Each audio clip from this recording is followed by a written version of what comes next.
So hi, everybody, and welcome to another Meet the Author. We've got a great guest with us today, Jason, and he's going to be talking about his book, The Practical Guide to the Safety Professional. And before we get started, I did also want to let you know that our sponsor, Safeopedia, is going to be doing a workshop in July, and I'm going to drop the link for that into the chat. And Jason is also on his own podcast and stuff. And so I'm going to ask Jason if you can drop your link into the chat for that as well. And I'm going to drop the link for your book into the chat also. So let's kick it off. And I'm going to hand it over to you, Gary, to start us off. Thank you, Tamara, and welcome everybody on our Meet the Author for June.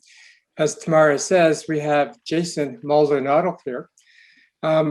As you know, our format is that we don't go into a deep dive. And so, Jason, tell us about your life, because that could take up 59 minutes.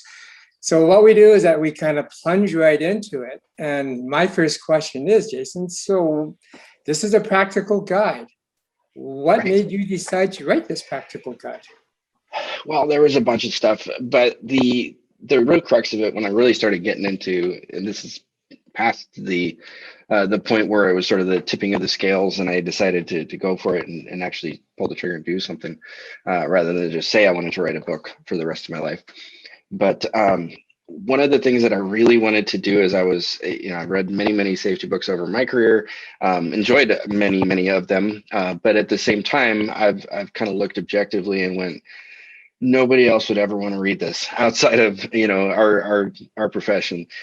So my goal was really to write something that was a little bit along the lines of a novel, but in a way that portrayed lessons that I've learned throughout my career that would be helpful to somebody that maybe hasn't or that didn't have that mentorship or that guidance at that point in their life. So I wanted to kind of make it meaningful. That was really the crux behind it. Was like, how is there a book out there that sort of bridges the gap between theoretical academia type stuff and boots on the ground work? And really, I had never seen anything like that before. So I wanted something that kind of bridged that gap and spoke in everyday English and told stories and, kind of didn't take itself too seriously. But at the end of the day, you have some really solid things to take away from it. So that was the goal. It was a lofty one, but, having seen this thing around for the last couple of years, I feel like, it was definitely a worthwhile endeavor. So I'm happy with the way it turned out, for sure. I'm always interested in how you pick the words for your title, like the word relentless. Is there any background to why? How did you come around? Yeah, there was. Relentless? So when I was, I don't remember the relentless per se, that part of it, but when I was in the thick of writing, before I really even had a purpose or a direction or had even put anything really together in any kind of cohesive format, I was listening to a book on tape by a guy named David Goggins, and he's an ex-Navy SEAL, elite athlete. You've probably seen him on all the motivational talks, and just now he's like a ultra marathon runner and wildland firefighter, just one of those ultra, pinnacle guys at everything that he does. But he had written this book about his struggle in becoming a Navy SEAL. And he was, talking about it earlier in his life when he was, weighed 350 pounds and was in terrible shape, and the recruiters laughed at him and told him that he wasn't going to do this, and just that mental tenacity that he had to keep going. Well, anyway, I'm listening to this book, and at the end of every chapter, he had a challenge, and it was something. I think the first chapter was like, create your accountability mirror, and it was just a simple idea of looking in the mirror every day and holding yourself accountable to whatever your goal was for that day. So he would write it in Sharpie on the wall, or not Sharpie, but dry erase on the mirror or whatever. And at the end of each chapter in this book, they had a challenge, and I think they called it the Can't Hurt Me challenge or something. And they had this little hashtag at the end. They said, share your stories with us. So my big lofty thought was, well, what if this book had a hashtag, and the whole safety community, all 5 of us out there, get together and band behind this hashtag and tell our stories. So that was the idea. I can't say that it actually worked really well, but I wanted, the idea was like something that you just got to keep pushing, keep doing. And and really follow through. And that was I guess that's the crux of the Relentless, but the idea of relentless safety, the hashtag, was at the end of most of the chapters. There's a tool in this book that you can use and apply on your job site and share your experiences. So if you ever do feel inclined to post something on LinkedIn or Instagram or Facebook or whatever, to use the hashtag relentless safety. That's what it was. That's cool. Right. Well, this guide is divided into 3 parts. Can you kind of briefly describe what you cover in each part? Yeah, so the book is split into 3 parts, and it's really supposed to be the first part is a setup. It's trying to describe, and for me, it was really a point of frustration, like huge frustration in my career. I was working for a horrendously toxic company, stuck in a contract deal that I couldn't get out of. Tamara and I've had many conversations about that. It's a personal thing, so I'm not going to get into it. But I was just really frustrated with the way that this company and a lot that I had worked with, consulted with in the past, and just seen do business. Of all the positive things on one side, there's this negative connotation, this negative context that comes with the safety profession, right? So I wanted to set up the book by first detailing what I thought are some of the biggest pitfalls of the way that we conduct our business and the things that separate us from the people that we say that we're supposed to be supporting, the workers. So I wanted to kind of lay out the groundwork there and show some just outrageously ridiculous stories that even my proofreaders, as I was doing the research for this and going back and talking to people that were involved in the real stories and making sure that I got the facts straight. I even had a couple of my buddy read it and went, "There's no way this happened in real life." It's just you're not that cool, for one. When she was absolutely correct about I was just in the right place at the right time. But that was the setup for the first part of the book. And then as I was writing that was the very beginning of it. It was sort of this rant about everything that I thought was wrong with safety, and admittedly a little bit judgmental. And a lot of it is my opinion, so you can take it for what it's worth. But I got to about 3 chapters of that and went, this is fun and therapeutic and cathartic and all that other stuff, but it's not really useful to anybody that wants to pick this up. Like, I may get a bunch of head nods and other people who think alike in agreement with me, but that doesn't really further the cause, right? So the second part is really the bulk of the book, and that's where I built the Stupid Simple toolbox. And that idea again came from the David Goggins challenge at the end of each chapter. But really what I wanted to do there, and there's 11 chapters in that section, is build a sort of bundle of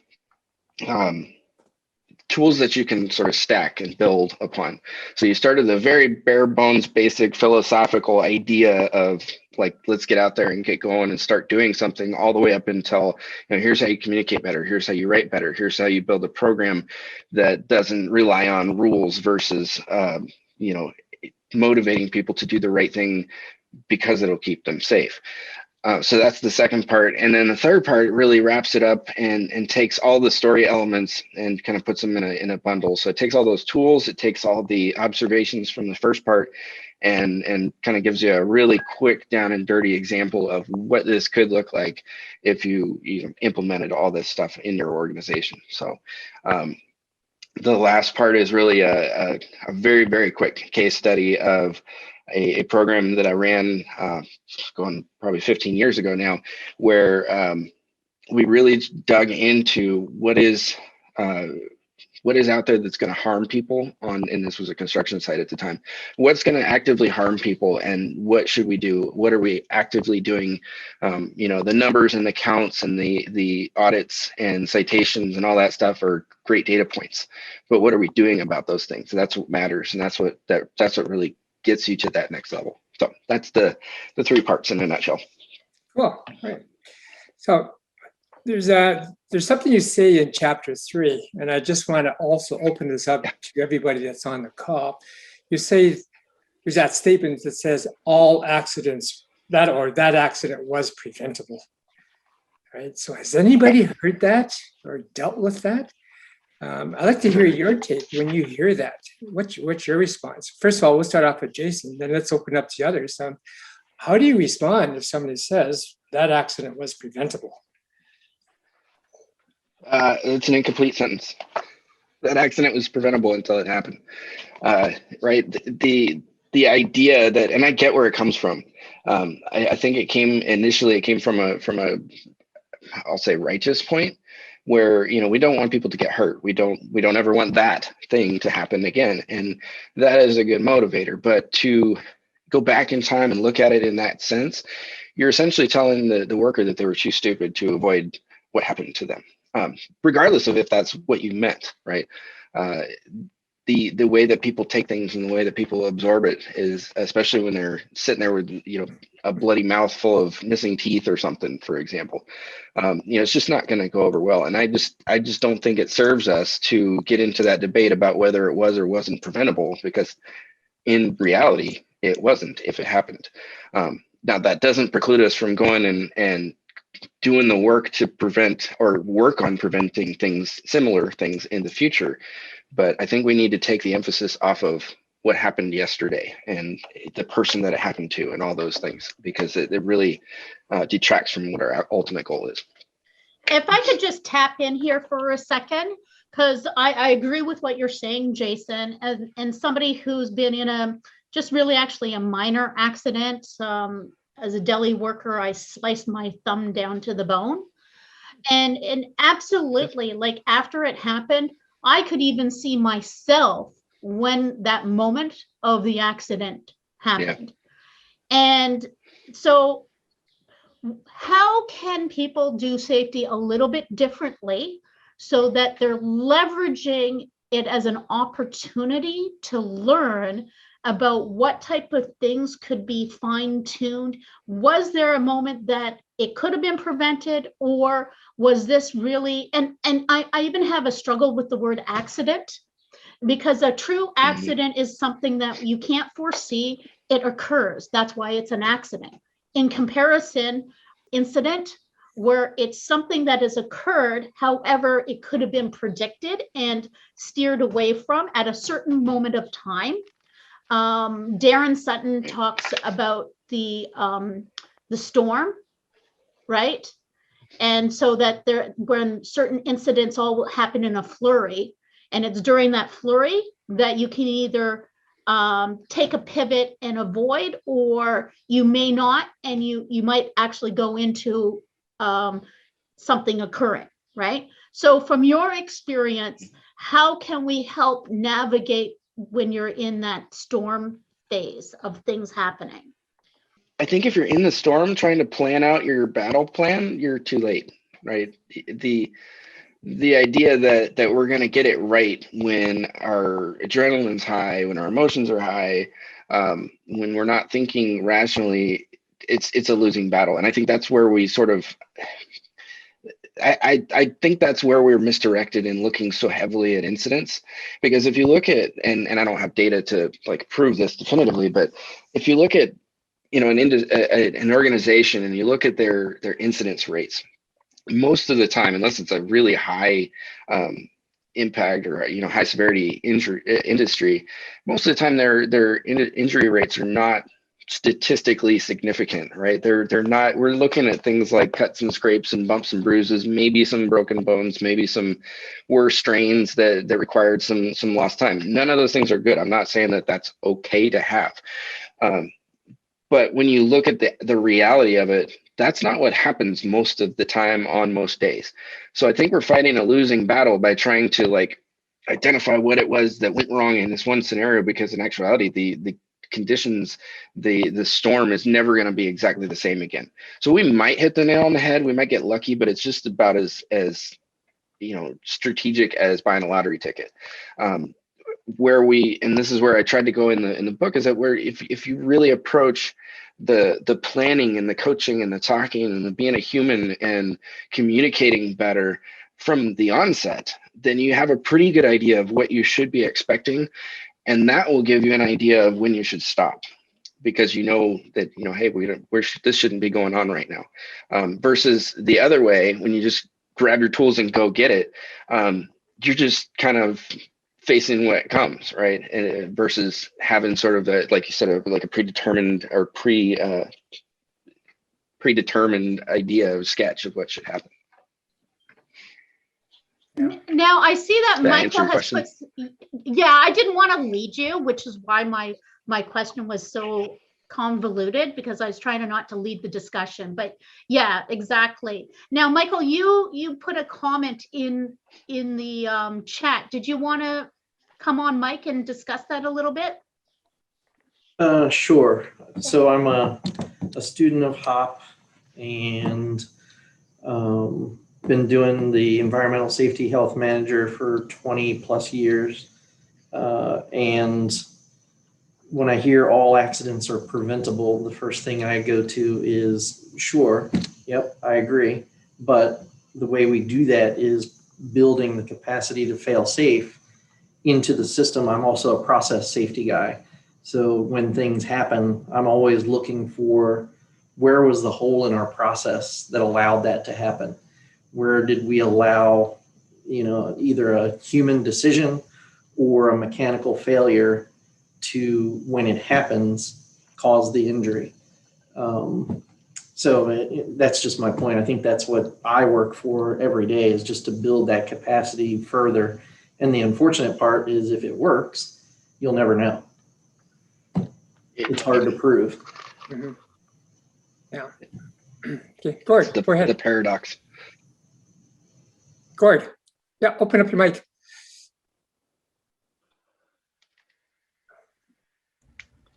Hey, thanks. Yeah, I concur with what Jason was eloquently given as an explanation there, and Michael backed up. I come from a high-risk injury, a high-risk environment, worked in oil and gas and now offshore wind farms. And I think, when you look at the context of how those high-performance teams are working, and yeah, sometimes it does go wrong, but when you look at the tools that are in the toolbox in those sort of environments, like consideration for the whole system, and that's people, not just the mechanics, the drills, exercises, the competency levels that people work at due to extensive training, that they're all helping towards that aim. And of course, you've got to be trained and operate efficiently as an organization acting in one, because you know that your life and your colleagues' lives depend on it. So it gives that sort of heightened awareness. But some of the things in our industry that have been talked about is sometimes when it's like Michael was alluding to, I believe, that when everything's going fine and great, that's the point where you got to think to yourself, why is it going? If you've had no LTIs, there's been a long duration. Why is that?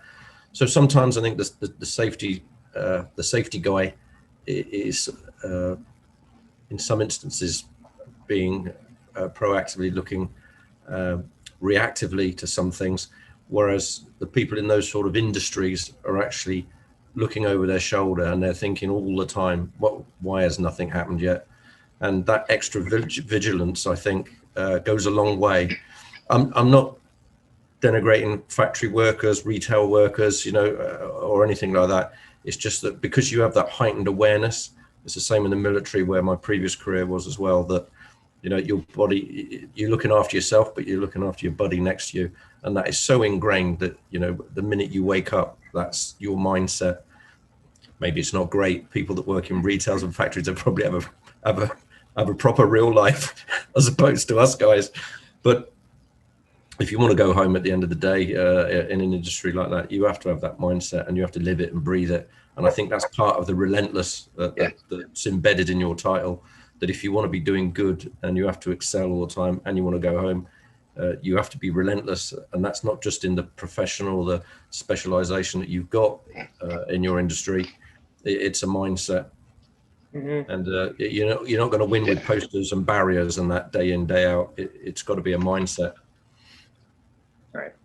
Yeah, for sure. I've seen the difference. Like, I've worked in manufacturing, and then I've worked in some high reliability, some the nuke industry and stuff like that. You're right. It's night and day. Like, it's just that.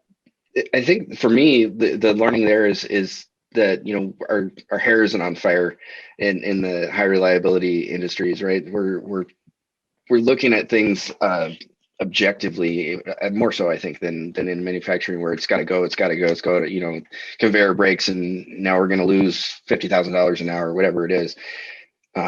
it's just so much different motivators, I think. And that's a big challenge depending on the industry you're in, for sure. Yeah. Tanya, you raised a good point in the chat about we're so outcome focused. Can you expand on that? Well, just listening to some of this, I mean, how are we even defining success? What does success look like? I mean, are we looking at low LTIs to measure success? Like, is that really what we're after? Because we know there's enough science around to be able to show that a lot of these metrics can be gained if you let them, right? You don't, if you want a low LTI, you'll get a low LTI. It doesn't mean that that's what's happening. And right, it doesn't mean you're safe. Yeah. And I think if we can, I absolutely love the idea of embracing the red and challenging the green. I have been told that this concept is cryptic and that I have to make it more amenable outside of the safety field. But if we can start appreciating, just to put another piece of evidence in, most accident reports, most inquiries have the faint echoes of somebody saying, I knew this was going to happen. I told you so. So if that's true, then why won't they listen to? We have to start looking at normal work. We have to start just appreciating what's going on in the everyday and not be so fixated on the outcome of things. I think we'll get so much richer information if we can start really appreciating the complexities of normal work and listening to people that are engaged in that work. Yeah. So I think what you just expressed, Tanya, is maybe, and tell me if I'm right or wrong, Jason, in your part 1, chapter 2, you talked about figuring out the difference between what truly matters and what is a waste of time. Yeah. So what have you learned that you can share? And maybe it touches upon what Tanya just said as well. It's very, very close to what Tanya just said. And that is the point that, when we're traditionally, and I blame, this is where I get a little cynical, but I blame us as safety practitioners for doing this to ourselves. Like you said, Tanya, like if you want to judge versus, based on an LTI rate or a recordable rate, you can. And the problem is that everybody does. And we've perpetuated this idea that that's the measure that somehow equates to excellence, and it doesn't. We know that there's no correlation between an accident rate, just like you said, Tanya. You can game that all day long. I've done it. I've gotten good at gaming the system in parts of my career. Just to, it's not something that I want to ever go back and do again. But it's very much a part of the trade, and I think it's so misdirected, because it doesn't get us. Like I said, the scenarios are never going to line up again. My current employer, we had an issue, really, really minor injury. A guy was shocked, got like a little static shock on the back of his glove. But in our industry, in the tech industry, that's not a common occurrence, and we wanted to figure out what it was. So in case we have, the really interesting thing to me is that, this wasn't a common occurrence, and it was pretty low. Low hazard industry for the most part, and the management just went to the roof. They heard this thing happen. Oh my God, how did and so I kind of had to. You got to do it tactfully, but you got to go back and go, look, we replace, like, let's say the server boxes, we replace 5,000 of them a day, in 5,000 different data centers, or, I'm just making numbers up, but it's an astronomical amount that we touch this stuff and we do this stuff. And one guy in one place got shocked, right? That's not a trend. And it isn't going to do us a whole lot of good to try to figure out and isolate. We figured out very, pretty concretely what happened, which was good. It was an equipment issue. But chances are it's never, ever going to happen in in that chain of events again. So to go to try to prevent it is a losing battle from the get-go. We learned the lesson, we moved on, but then you have to look at it objectively and go, yeah, that wasn't a really big occurrence. It wasn't a good occurrence, but the outcome doesn't dictate how probable it is or not. And we get so spun up. And I think the one question that I was started to ask leaders now more so, and you got to figure out how you can navigate these waters, which is to go up and say, hey, why is that important to you? And why are you upset about our recordable rate? Why, think about it. And a lot of times they don't have an answer for it. It's just something that they've been trained to do. So. Yeah, I've had shared some of those similar experiences, particularly if there is an accident involved, it gets involved with workers' compensation, the regulators. Next thing you know, they've created this rule that comes down the organization. Everybody has to kind of take the whitewashing training. And then you're right. The question is, that was an incident one time, maybe, never again. Yeah. But we put so much emphasis in, and it creates so many constraints and restrictions how we worked practically in the field. But we don't think it through. And then 10 years later, when you try to explain, why do we have to wear these gloves? Oh, I think it happened because somebody got hurt 10 years ago. We don't go back actually and maybe clean up some of the things that have never occurred again. Good point. Now I do see Peter has his hand raised. Did you want to unmic yourself, Peter? Hi, how are you? Good. Hi, Peter. Yeah, I just want to talk. It's funny that I think, Jason, you brought it up when you talk about, you ask your manager or whoever, the plant manager, why it's important to you. Well, I found over time that, sometimes they don't even know. They're not even sure why. Yeah. It's like they're looking at, same as we're talking about the LTI, or are we getting a rebate back or stuff like that too. They're focused really on the wrong things, right? And then I found over time in my experience, like you almost got to coach these guys and hold their hand, and if they haven't been safety conscious or even environmentally conscious or whatever, like you've really got to drag them along and teach them. Those guys making all the decisions, but really they're not sure what the decisions are at times, I think, right? So I've always found that kind of an interesting component of the whole job, function and everything else, right? So yeah, anyhow, there's my. Oh, for sure. Good. Thank you. So I wanted to, Tanya put in the chat about severity, like kindred spirits here today. But yeah, so the third part of the book is actually an argument for, I don't know, it's not like a debate or anything, but it's my attempt at an argument for using severity to track incidents rather than outcomes. And I came up with a little ranking system. But that's something that I've been trying to do forever, is try to get a better way at looking at what the actual impact of an event was. I think we can get a lot more. And I still think that we shouldn't spend as much time as we do on those things. But if we look at it more from that perspective of, how much, like, to put it in perspective, like I will say I have an employee that goes out and works with a wrench and he strains his wrist, right? Decides to go to the clinic, and the doctor looks at it and goes, oh, no big deal, put some ice on it.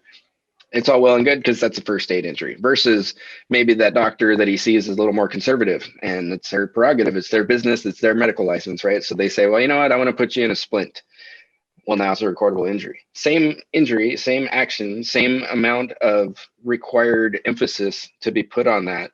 But now, because it's a recordable injury, we're going to spend 40 hours investigating it versus 40 minutes. And I think that's just something that we really have to get away from. And it's hard because that's where the outside influence comes in, because that's when you get the attention from, your VPs and your leaders and going, what are you guys doing about this? So that education piece is key. Yeah, go ahead. Yeah, I concur totally with that. And the last part that you mentioned, the leaders at the top, I'm not at the top by any stretch of the imagination, but supervising a vessel, I have to be careful the emphasis that I put on an event that happens, because the power in the tone of your voice or how you put it at a meeting, it can cascade down, and before you know it, the supervisor of the deck is then cascaded down to the HSE guy that's got, and everyone's then got to create a whole circus because they believe that to placate the guy at the top, they've got to generate all this admin. They've got to do all these reviews. They've got to revisit all their paperwork. And this is tying up people for not necessarily hours, but sometimes days. So yeah, everything in context. And I'll feel for you with that. I'm sure we've all got quite a few examples of how that can go the right way or the wrong way for that simple reason. For sure. Yeah. Typically when I ask that question, all accidents or that accident was preventable, I often read that as the conclusion line of an accident investigation. And it always, and 20 years ago or 30 years ago now, I guess, when I'd read these accident reports with my crews, we'd all go nod, nod, nod, and then we'd go off to work. Then it started to bother me, like, why do we always go back to the rules that were in place? We always seem to evaluate and measure against the rules or practices that are in place at the time. And I didn't know it back then, as I know now. It's this term called counterfactuals. And that's mentioned in your book as well. We always seem, as Todd Conklin says, we always seem to measure ourselves against the black line. And that's, of course, why the VPs and all the safety professionals, legal people get excited, because that's where the fines are, because we didn't follow our own rules. But I think it's coming down to what you said, Tanya, about it's really following the blue line, that normal variability of the work. And that's where the learning comes, is how are we responding to a work variation during the day? And what are the folks having to do to prevent that sort of incident occurring? Forget about the black line. It's about the blue line that we need to really watch. Yeah, for sure. I've gotten into the habit, and especially I've been in my role now for about 6 months in my day job. And, the current company that I'm with, they're very safety focused, and the workers are more so than a lot of places that I've been in. Genuinely interested, but also genuinely inexperienced as far as industry, and most of them are high school graduates and whatnot. So they just don't have, they're younger, so they don't have that life experience. I totally lost my train of thought. You were what were you talking about, Gary? Sorry about that. I had a point. Just talk about following the blue line as opposed to the black line. Oh yeah, no, the blue line. But so when I was going around meeting people, doing my meet and greets, the recurring question, and I think it was one of those like stock standard questions that you had to ask in the exchange, was what areas of safety should I focus on, or what do you think we could get better in our area, in our crew, or whatever. And the comeback that I would have to that is always, what's annoying, what doesn't work the way that it's supposed to work, or what process is so cumbersome that it's just like, I got to do that again. That's what we need to focus on. That's where people are taking shortcuts. That's where, if you have that 100% glove rule, we know that it doesn't actually work, and that you can't do step 12 without taking the gloves off, so we're just going to do that and not say anything. And that's where we really, that's where the undertones of I don't want to speak up come from. That's where you get that artificial pressure sometimes of, well, they want me to keep going and pushing, and they, being the bosses, probably don't, but they haven't done anything to tell you otherwise in very explicit terms, right? Really good. Really good. Okay. I'm just going to switch things on to another one of your simple, stupid tools that you've got. I found this one to be interesting. This is your tool about a basic writer's guide designed to help any safety professional, a practitioner, write better. So can you expand on this? So I actually want this. At some point, I'm going to turn this into its own material that it deserves, because I think this deserves its own book, and I threw it in there as like an afterthought in the 4th chapter, I think, was it, or 5th maybe. Anyway, the idea behind the writing. So I went to work at a chemical munitions demilitarization plant at one point, and I started out my tenure there. I was there for almost 3 years, but I started out as the plant technical safety writer, and it was during the end of construction, so we were about ready to turn it over and do startup and whatnot, and I was sitting in the office during this period writing procedures. So that entailed, going out to the site, walking down the process, and trying my best to go back and research it, and then figure out how to put that into words. Well, we had a technical editor that was in charge. She wasn't my boss, but she was in charge of the whole building of the plant process, right? And whenever there was a deadline, we would turn it into her for review. And I had just finished, I think it was like a laser safety procedure, something that I'm not particularly well versed on, but I thought I did a pretty good job, digging out of the research and coming up with a policy and a procedure for this thing. And it was just littered with shalls and shoulds and musts and legal words and, workers shall do this, and OSHA says, and thou shalt this and that, whatever. And I sent it to Stacy, our technical editor, and she immediately sent it back to me and said, if you ever send me a document with the word shall in it again, I will trash it, and you're going to start from the beginning. And we don't write like that here. And I thought, it was, that's funny at first, but she had some really solid reasoning for it. First reasoning is that shall is a legal term, right? So we're not lawyers typically. I know there are a few of us safety professionals who are, but for the most part, we're not, and we shouldn't pretend to be. I think we need to learn how to communicate a little bit better and just more straightforward, right? The other part of it is her reasoning for not using the word shall, aside from the fact that it's antiquated and people don't talk like that in modern day English, was that it is a statement of what you will do. And we were in the process of writing procedures of things that we are doing, or the way that we do conduct business. And her point was, if you're going to affirm that you're going to do something, it's totally different than acknowledging that this is how the process works today and every day. It's kind of like a New Year's resolution. You can say it all day long, but until that's actually the way you work, until you actually burn the 30 pounds or whatever, the resolution is just a bunch of words. And that's what her point was there. So we got into this really stripped down version of writing that was just succinct to the point. Rather than saying employees shall do this, it was just, hey, grab a screwdriver and turn it clockwise, or whatever the instruction was. But that was the point. And I think we spend, somebody mentioned it earlier, talking about how we need to, I think it was Tanya saying, how we need to translate our message more to the workers and to the people that we're actually trying to help, right? If we can't do that in our language, in our policies and procedures, then we're dead in the water, because that's like our bread and butter, right? And if it's just a big paperweight that sits on the desk, and most of them are, then you're not ever going to get any leverage out of them. You're not going to get any, and you're not going to get that learning and knowing, how it actually works in real life. So that was, and I kind of went off track, but the writer's guide in a nutshell is my version of how standards, procedures, and guidelines should be structured. And the idea behind it, a standard is your company's interpretation of, let's say an OSHA regulation, right?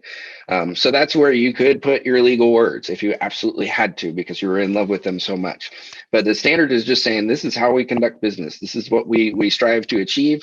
And then your procedure is going to tell you how that is accomplished. And then even further down the line, you break it down. Maybe there's a part in procedure or a piece of equipment that needs a exploded view or illustrated parts breakdown or something like that. That's where you would use a guideline. So that's the writer's guide. Again, I think it deserves its own material. There's a lot of stuff there, but for a profession that does so much writing day in, day out in emails and reports and manuals and audits, and we're really, really crappy writers. So I think we need to get better at it. Yeah, good point. My experience was doing the same thing as you, kind of writing policies and standards. And I had one really good friend that was a critic. He says, Gary, you cover the why really well. You cover the what really well, but you don't say bugger all about the how. And if you want a practical guide, It's all about the how, So maybe stop in the tracks and think about that. Oh, okay. I've got a thing, but it's not sufficient. It's not complete.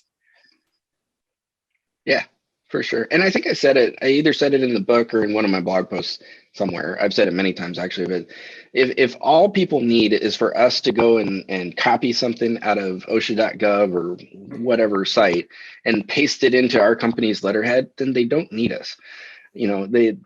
That's not the task. The task is exactly what you're talking about, Gary. It's taking that, you have to do it, and here's how now. And you can't get to the how. I can't get to the how. I'm not by sitting at my desk and typing out what I think is the best way to do it. I have to actually go out there and watch and get with Gordon and be like, show me how you do this. And I'm gonna write it down as you do it, and then we're gonna check it together and go, does this work?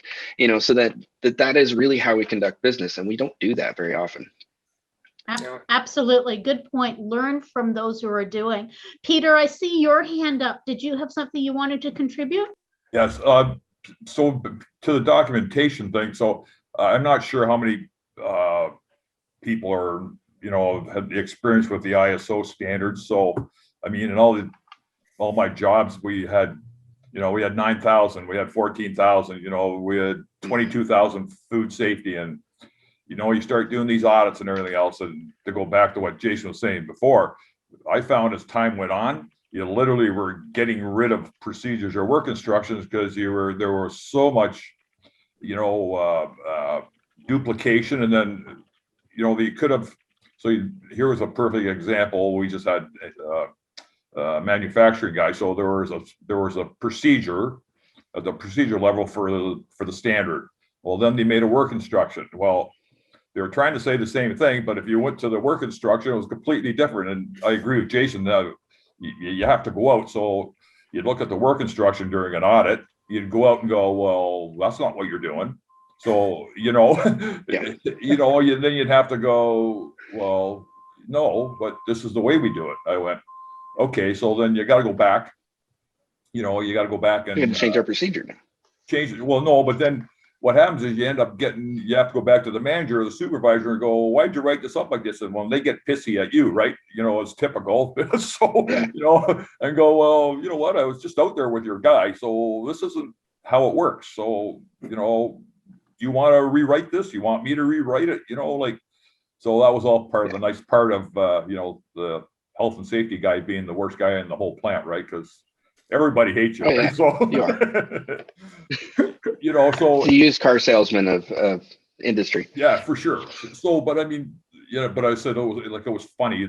There was so much duplication. And I think the ISO standards, it doesn't help at times, I don't think, because people will want to write paper, right? And I always go under there's an old adage from way back, I've heard it from somebody, paper doesn't refuse ink, right? So you write away and you write away and you write away. And, a lot of it just gets you more into trouble than it does anything else. So, there's my business.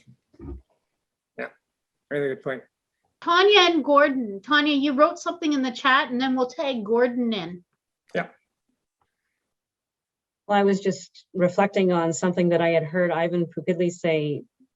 It must have been, I don't even remember when it was. It was years ago, whereby he was saying that, procedures, work instructions, and so forth are excellent when you don't know what you're doing, when you're new. Yeah. And you need them. They are tools to help you learn how to do the job, and they're useful for that community. But when we say somebody is an expert, we judge them, we give them that label because they don't need those procedures. They know they've done that already. It's all internalized. They know how to do the work without the procedures. That's what we define as an expert. Except when things go wrongly. And then, especially if you're pulled into a courtroom, especially if you're in the medical profession, that's the only thing that they care about is, did you follow the standard? Right. Was this the standard of care? Was this and it doesn't really matter how expert you were. And so, I mean, all I'm advocating for is, on top of Ivan's contribution way back when, was that we need to start getting more professions into this discussion, like legal. The lawyers and the judges need to start hearing this kind of talk so that they can appreciate their influence on the workplace and how things are how these things can go off the rails. Yeah. Good point. Okay, let me, I see you got about 20 minutes left, so let me introduce. Gary. Oh, Gary, sorry, go ahead, yeah, pardon me. Thanks. My mistake. Go ahead, sorry about that. He has a question or something. It's all right. I was going to lean back to Tanya when, talking about the psychology as well. Firstly, I have to apologize because I'm English, and thanks to Shakespeare, we have a flowery, very wide range vocabulary. And those of us that are English try and use as much as we can in some of these policies, procedures, and work instructions, which doesn't always go well, like myself on a ship with a multinational crew. So although English is the maritime language, when you got like up to 20, 25 different nationalities, what we tend to do is use, the junior guy or whatever, give them the first run of it and say, do you understand this? Is it written, when English isn't your first language? Do you understand the point? And it's quite easy sometimes to write it. I mean, one of the old jokes going around is the work instructions, there's a bilge pump or something, and there's a hose coming out and they're discharging over the side. And in the instruction says, don't forget the operator must keep one eye on the end of the hose. And of course, when the chief engineer comes out and the guy's actually got the end of the discharge hose on his eye, you get the point. So clarity, and like you said, Jason, as well, being succinct, but it must be understandable. Yep. So think of the end user. It's the whole psychology. What is it you're trying to achieve? Write it. So, from a base level, somebody can pick that up and it actually, A goes to B and B goes to C and it all works and everyone's happy and they go home. If there's an error in it somewhere, then there are ways of fixing that.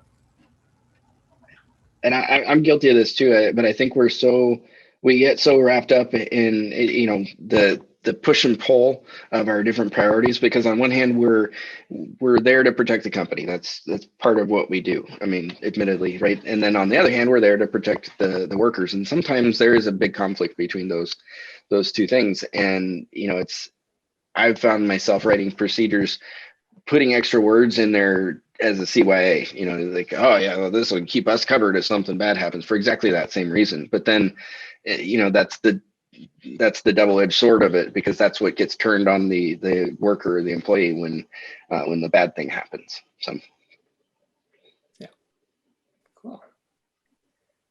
Okay, so now let me kind of come in with change the topic, and I'm going to choose a title from one of your chapters, Jason. It's called "Choose Your Enemies Wisely." What the heck is that all about? Me turn to that one. That was, can you remind me what chapter that was? That was what, 11, 12, oh, 10. Oh, yeah, okay. So this one was, sorry, I had to remember which one this was. This one was an issue where it's tongue in cheek, very much so, because the guy in the chapter is not, we called him Kelly in the book. The guy in the book was not an enemy. He was just one of those people that I didn't particularly agree with in a lot of things, but it was a decent safety professional. For all of that though, the issue that I ran into, I was very, very much the junior in this, at this project. And I got a call one day from Kelly, and he said, "Hey man, I'm going on vacation. Would you mind handling my contracts when I'm out?" I'm like, "Yeah, sure, no big deal." It was my opportunity to get out of the office and see stuff that I didn't typically do. I was more of like a data analyst at that point. And his main project was a multi-level parking structure that we were building. I think it was 7 or 8 floors, and we were on the 3rd or 4th, something like that. And as they would pour the foundations, they did these big monolithic pours for the foundations of each level. They did it in 2 sections. So those big parking garage, they do one half one night, and then the other half the next night. And then in the meantime, you'd have to wait for everything to cure and get the right strengths and everything, and then they could remove all the false work underneath. And and that type of thing. So he took me out to the previous level that we had just finished, where they were building up the false work, the structure underneath that would hold the forms for the new pour for the next level, if that makes sense. So he's taking me through there, and this was just one of those, like, I'm just getting the lay of the land, kind of walking through, and he starts showing me all these inspection points on this false work. You know, hey, you need to make sure there's a nail here, and you need to make sure there's a screw here, and these two things have to be bolted in this position. I'm like, this is weird. This isn't what safety does, you know. And he's taking me through this like point by point inspection of this false work. So then we get to the end, we walk the whole floor, and pulls his clipboard out, and he's got this piece of paper, and he goes, all right, when you get done inspecting it, you got to go through and sign this. And it was a slot that basically we were signing off on the structural stability of this false work, and stating that it was structurally sound and we were safe to pour. And I looked at that and went, holy crap, I'm not signing that thing. Like, that's just like, do you want to go to jail? Because I have no, you know. And so I went back to my office, and he went off on his vacation. It was like the last day, right? He's trying to get out of the office early. I went back to the office and sat down with the boss, and it just so happened that our division manager was there from London as well. And I was like, guys, this is crazy. Like, am I wrong here? I'm not signing that thing. Like, there's just no way I'm putting my name on that piece of paper. And it became a whole big to-do. But what we discovered was that Kelly, for all of his good intentions, very, very much wanted to appease and placate and be the good guy, right? So the idea was, really looking at your team objectively and knowing not necessarily who's quote unquote a real enemy, but who's an enemy maybe inadvertently to your goal, or to your purpose. And so what we did, or what our boss did in response to this incident, was he started what we called the safety table. And this kind of became the staple of throughout the book. This is the four of us and on this crew is really the main story that kind of weaves through this whole thing. And our boss started the safety table, and really very, very simple concept. All we would do is sit down every day at 11 a.m. and go through our work. We had a guy named Tony, we had the boss, we had Kelly, we had me, and we would just all one through four just go through, hey, I'm doing this, this, and this. And, I've got we've got a pour going on, or we've got a crane pick going on, or whatever it was, just so that we all knew what was happening, and that anybody, that no decision could be made outside of that table. Or essentially, if we made a decision as the safety table, nothing could be changed without coming back and making sure that the rest of the group knew that. So it's really just about, choose your enemies wisely is really about understanding who your allies are, what their capabilities and what their limitations are. Because sometimes even somebody like a Kelly, who for the most part was an ally, could inadvertently, just through some misplaced intentions, I'll say, create a whole lot of havoc that we don't need. So that's kind of, I'd say that one borders more on the personal protection, personal liability than anything else in the book.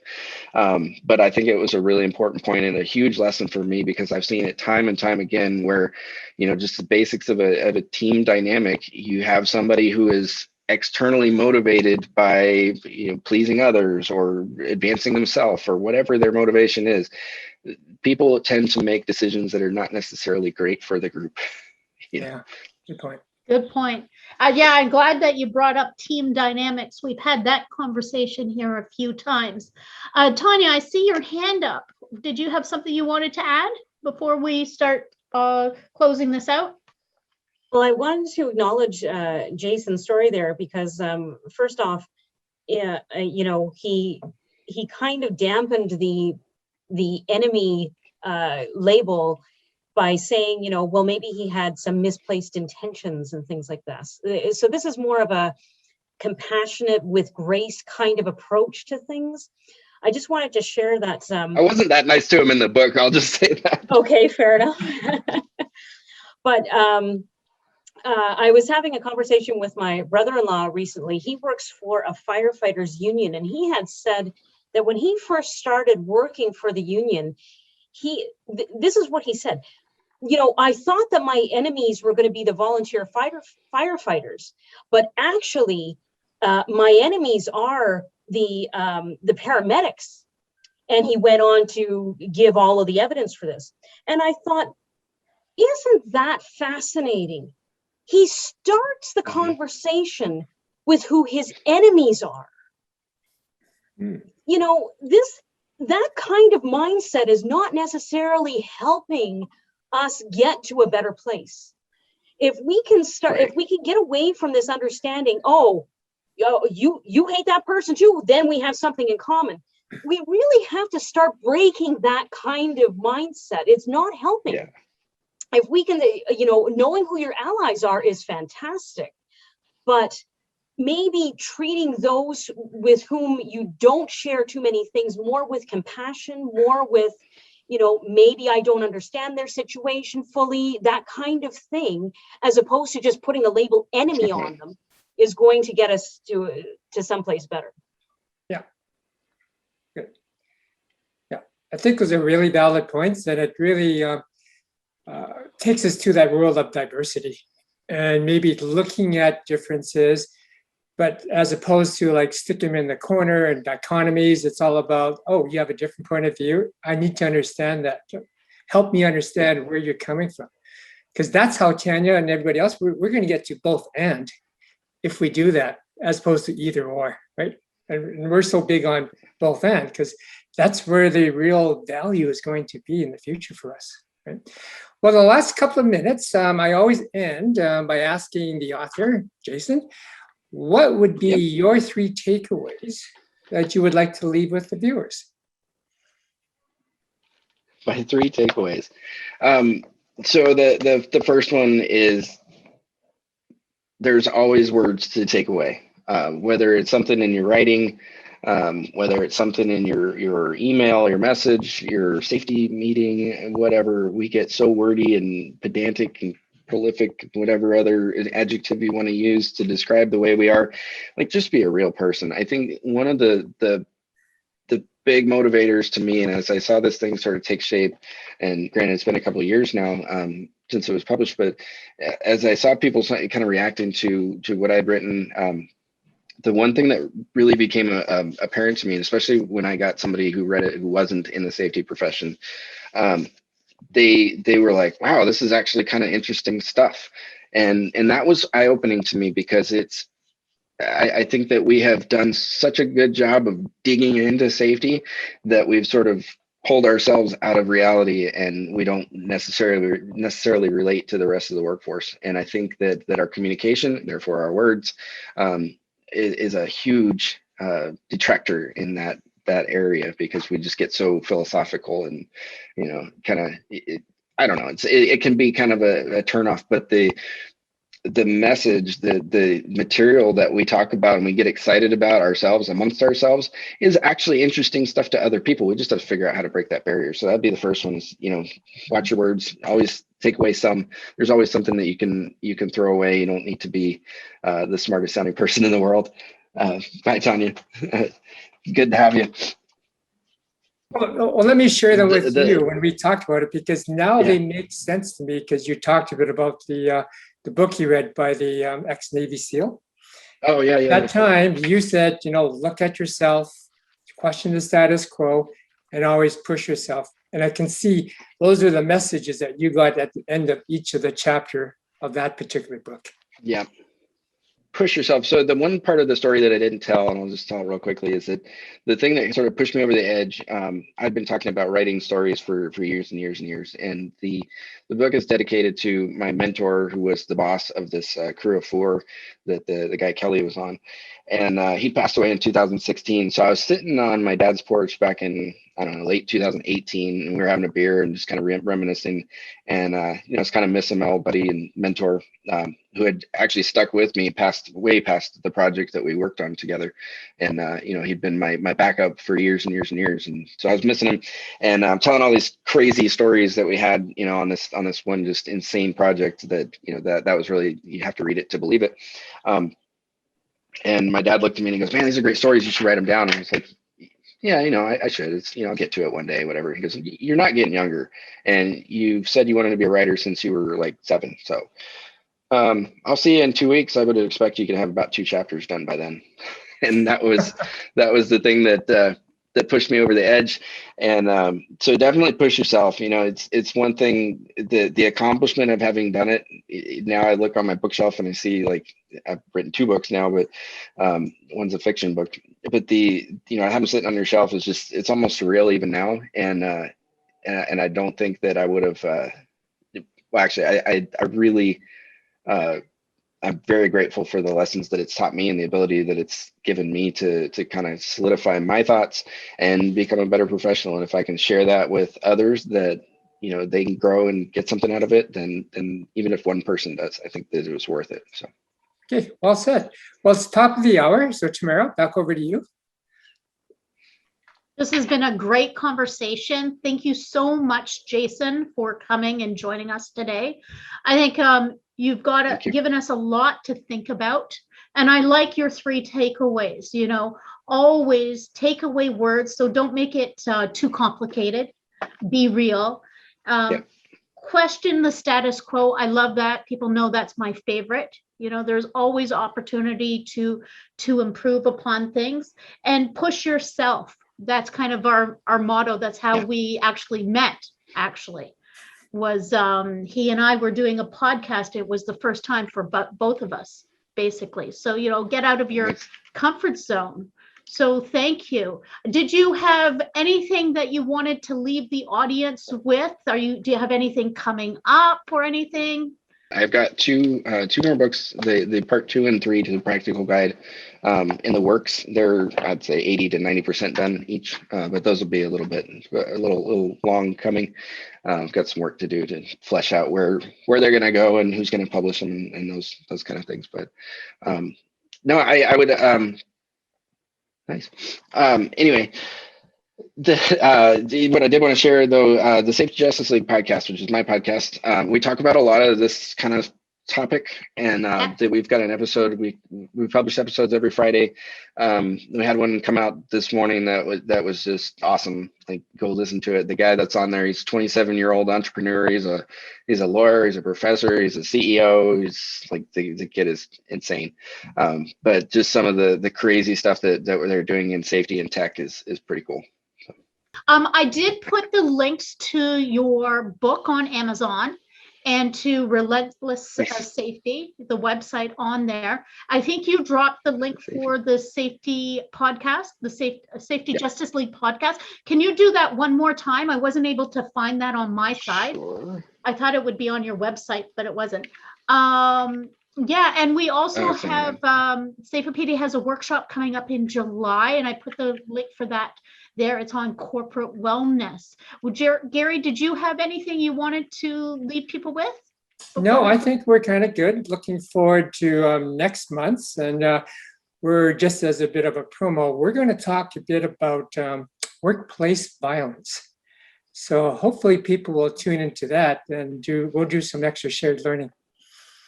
Okay, great. Well, thank you everybody for joining us, and thank you, Jason, for being our guest. This was awesome. Okay. Thank you for having me. It was an awesome time. Bye, everybody. Yep. See you. See you.